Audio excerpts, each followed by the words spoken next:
Mr. President, if the senator would yield to a question. Senator Getty, would you respond? I will respond. Senator Stannett for the inquiry. Thank you, and if you'll indulge me before I ask the question, I want to thank the senators again for reading the bill. It's most appreciated. I'm having a hard time understanding how we're funding this, so if you'll indulge me a moment. Where does the money actually come from to pay for the shares? Senator Getty. Mr. President, good Senator from 25. The money is a fiscal year 2013 allocation. It's $38 million in that year. And, Mr. President, there is no funding source attached to this. It will have to be something that comes through an appropriation. Mr. President, another... Senator Stannett? You may. Senator Getty, would you respond? I will. Senator Stannett for the inquiry. Thank you, Mr. President.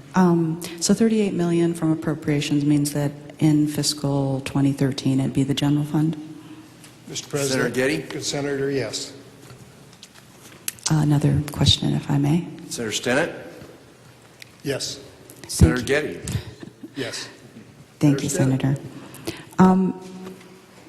So in the event that we do actually have money in the general fund 2013, let's suppose that we don't, then we do nothing with if there's no monies to appropriate in fiscal 2013, do we shelve the pay for performance until we do? Senator Getty.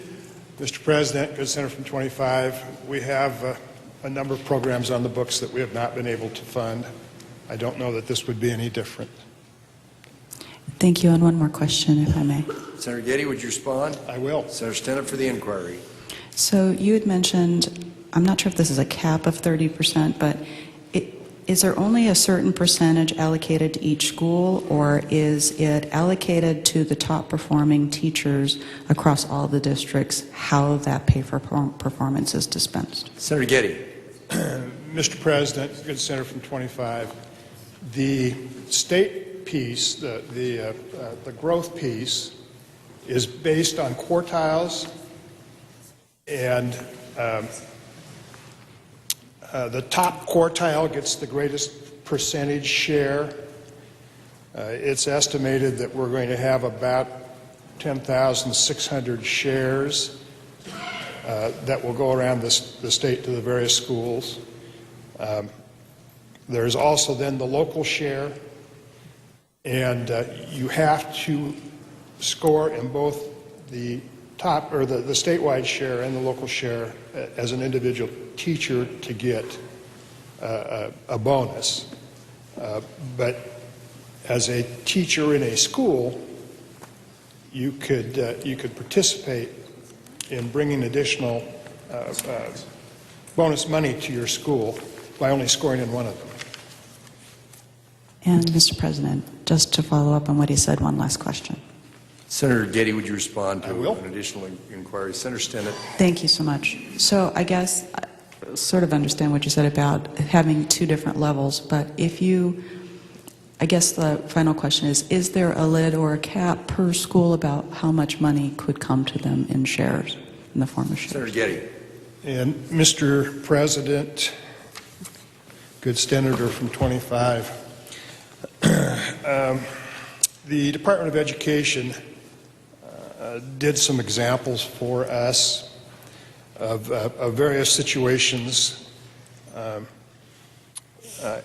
I'm going to go through just a couple of these to give you some idea of how this is put together.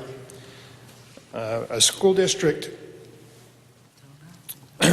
would know the number of staff that are eligible. They would also then know how many shares have been earned by that eligible staff.